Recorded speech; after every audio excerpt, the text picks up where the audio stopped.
Hi, my name is Andy Fiore, and on January 28th, 2024, the documentary Invisible No More will premiere at the Vogue Theatre in Vancouver. And the film is about the complex nexus of brain injury and criminal justice in Canada.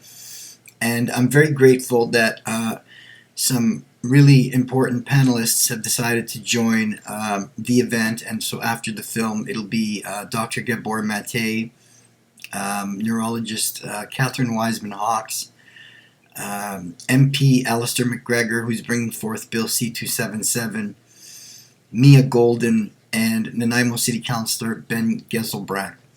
And so now I'm very happy to introduce Nanaimo City Councillor Ben Geselbracht. Ben, welcome. Andy, good to be here. Awesome. So, Ben, please introduce yourself and tell the audience what it is that you've been doing up in Nanaimo as the City Councillor. Thanks, Andy. Yeah, so I'm a City Councillor for the City of Nanaimo. It's my second term, and we have been struggling in Nanaimo with really increased and high rates, one of the highest in BC and probably in Canada, of homelessness. And it's very complex. There's a huge contributing factor is lack of housing, but also individuals that are facing chronic health issues, such as addictions, and along with the opioid crisis, and then underlying afflictions. One of the most prominent being brain injuries, and we just lack the supports to meet the needs of these individuals, and it's just spiraling. Increased criminal activity, social disorder, and then just the suffering these individuals are facing, living on the streets, in conditions that nobody should be living in. And so, as a city councillor, our powers are somewhat limited. However, we've been advocating very strongly to the provincial government for increased health support. So not only, for the addictions, but also for, better supports for individuals living with head injuries and the complex, mental health issues that we're seeing. And we're doing our best to put roofs over people's heads and then draw attention to this growing issue. Yeah. And, for myself, it's closer to home. I've got a background as a clinical counselor, and I've worked in the prison system in a therapeutic community at the Brandon Lake Correction Center for individuals that are working through drug addictions. And there we saw, quite a large co-occurrence of head injuries.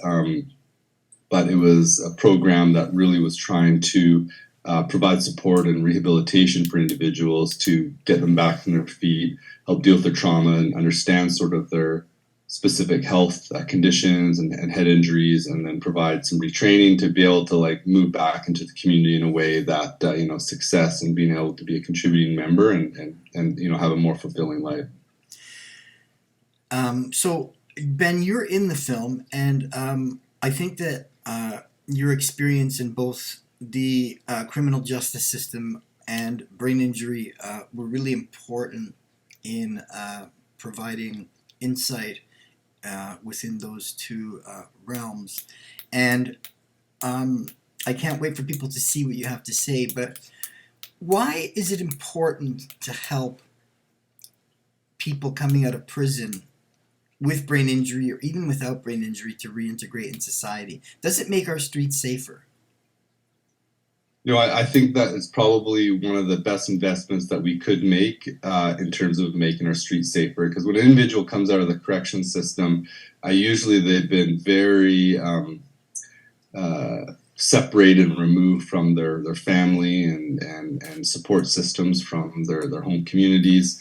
Usually financially, they have zero supports and require government assistance. And two, they've been living in an environment much different than what it is like the day-to-day for somebody working and living in a community. And so when somebody leaves prison, they're at the most vulnerable. and require, the greatest amount of support to really reestablish themselves back into a community in a way that, they can build relationships. And also, one of the most important things is finding gainful employment. I think that brings a lot of meaning to people's lives, and also is how, we provide for ourselves to meet the basic needs such as housing and food and entertainment and activity. And so when that's not provided, what happens is somebody that's had quite a traumatic past and may have a series of relationships that aren't very beneficial to the community, that involve criminal activity.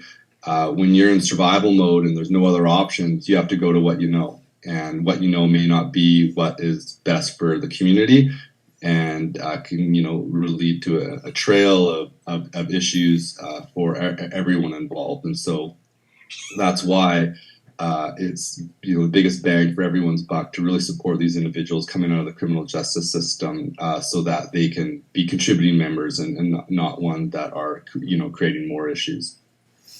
Yeah, I agree with you. So why do you think that the current criminal justice system, and I have experienced it myself, is not a correctional system as much as it's a system of punishment? And I'm not talking about Guthrie House, where you've done work, and some of the other institutions where they're beginning to make a more rehabilitative, they're looking at a more rehabilitative stance, but just generally overall across, across Canada and then even internationally, what's it going to take to change the system? That's a really interesting question. I think, there has been very varying moments of awareness, growing awareness to look at changing something into a real correctional system, as opposed to a more punitive system. And I think just the history of how people understood human psychology and change, punishment, seemed to be like the approach that would be the most effective at limiting sort of the reoccurrence of situations where individuals are not following the social code of how to have a healthy community. When I think what the real problem is just sort of like a real commitment to the reality of the fact that if we don't help individuals while they are in a more secure institution, to help them transition to be contributing members in the community, the cost on them is incredibly great. Their health outcomes become poor, and then also the cost on the community is greater. And I don't know why we haven't just gone whole hog into it, if it's just a lack of understanding still, or if it's a lack of money. But to me, it seems like a no-brainer to build a correctional system that actually, addresses the underlying trauma of individuals, addresses the underlying health conditions, mental health issues, the head injuries, and then also looks to retrain and provide the skills where these individuals, and I've experienced it firsthand, after 3-4 months in the Guthrie program, somebody that was strung out on methamphetamines and weighing 110 pounds and completely psychotic, was back at 180 pounds, fully aware, extremely intelligent, and, with the right training could be a huge contributor to building this new, more environmentally sustainable and equitably just society that we so greatly need to do. We need people out there building houses, putting solar panels everywhere, creating the means of living that we as a society need to move towards. And when we're not providing those services in our correctional system, we're losing out on a whole realm of people that can be huge contributors, and what we're doing is actually making them be sort of like negative contributors by not supporting them properly. I have to say I really respect you for the things that you do for the community in hiring people with experience in the criminal justice system. It's refreshing to see and know that a person like yourself, city councillor, does that, and we need more people like you in this world. In the 18 or 1700s, there was an Italian philosopher by the name of Caesar Beccaria, and he was one of the first people to start to spread the word that we're mistreating prisoners. And he didn't believe in the death penalty. He didn't believe in any kind of punishment. He thought that they should be properly reintegrated. Now, I'm just paraphrasing. But now, we still have a system where it seems that the taxpayers are the winners, and it's about retribution. It's about, hey, someone stole my bicycle. That guy needs to suffer now. And I think in the 80s, with Reagan, America and North America had the attitude that, we should lock them up and throw away the key and be punishing people for their crimes. I just don't understand how we're still in the dark on this, and we're still not waking up to the fact that, we had this rash of stranger attacks, and politicians and police are just struggling, they just don't understand. It's almost like when Alfred Hitchcock was a child, he did something bad, and his father, he knew a police officer, and he asked this police officer to do him a favor and take Alfred Hitchcock and put him in a jail cell for the day. And just to teach him, it might have worked for him, and that was just like a day.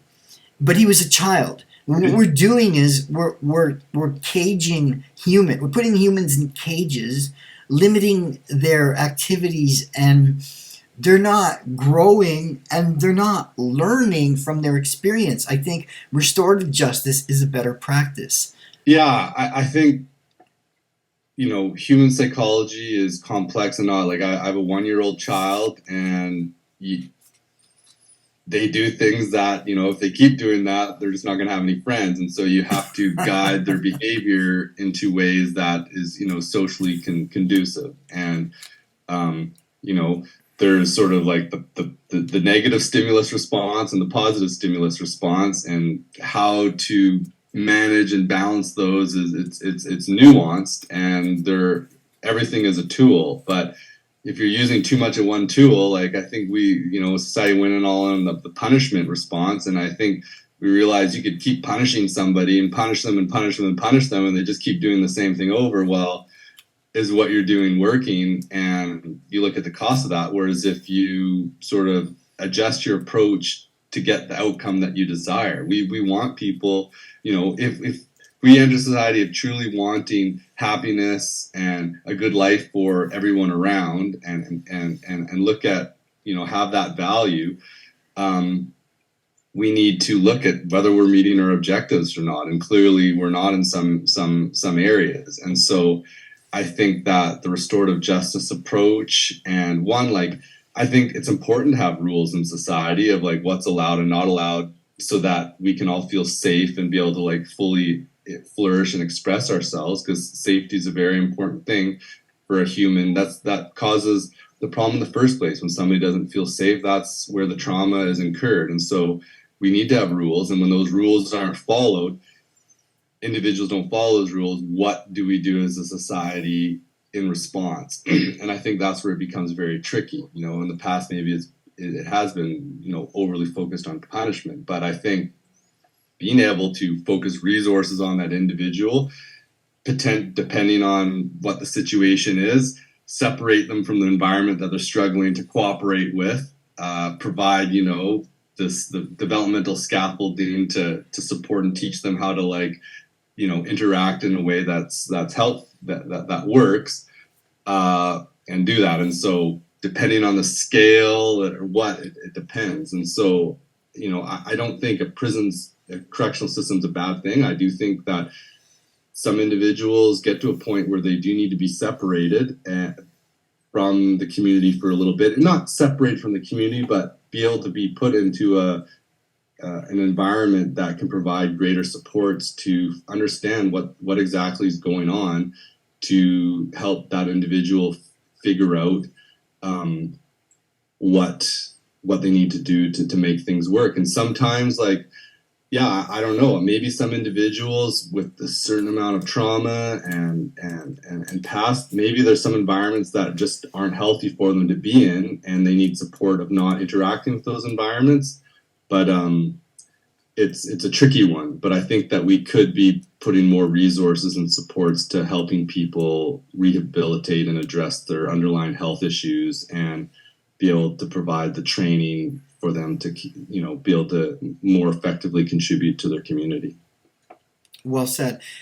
You did see the film at the Church of Truth screening, and I want to ask you, what did you think of the film, and why did you decide to donate your time, even though you're in Nanaimo, to come all the way up to Vancouver for the panel on the 28th of January?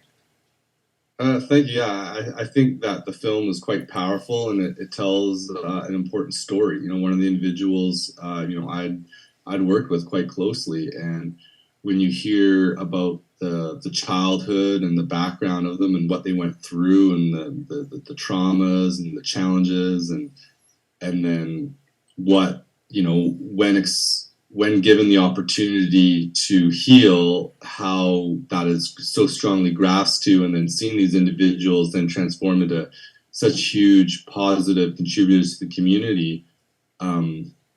It's a stories of this degree of transformation really makes you think of like how much we're missing out as a society on all these individuals that have been locked up and not given the support and chance. And I think it's sad to really, when you do the math of the amount of individuals that are just locked up and not given any hope, and what we're missing out as a community.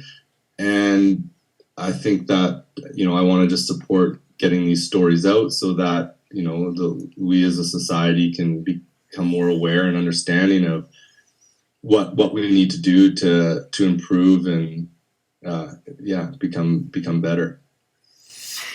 Yes, I agree. I think the film will inspire others, will educate people, and will affect people profoundly. I'm hoping that beginning with the premiere at the Vogue Theatre, it will initiate a powerful movement.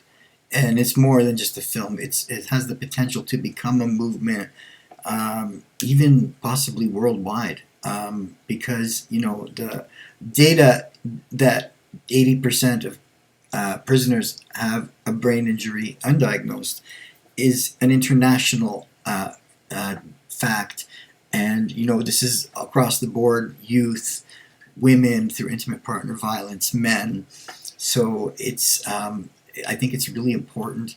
And I hope that I'm very grateful, Ben, that you've joined the panel, because your experience, your lived experience, as both a counselor within the correctional system and a politician who sees the deficits in our society, is an important contribution to the panel. And I want to thank you from the bottom of my heart for participating. Right on, Andy. Well, much thanks to you for, putting together this movie and the initiative of, gathering people to get these stories out. It's a huge contribution to the community. So thank you, and happy to be part of the growing movement. Awesome. I can't wait for the 28th. And if you need anything between now and then, just reach out. Let me know what your favorite snack is, and favorite water, and I'll try to make that available.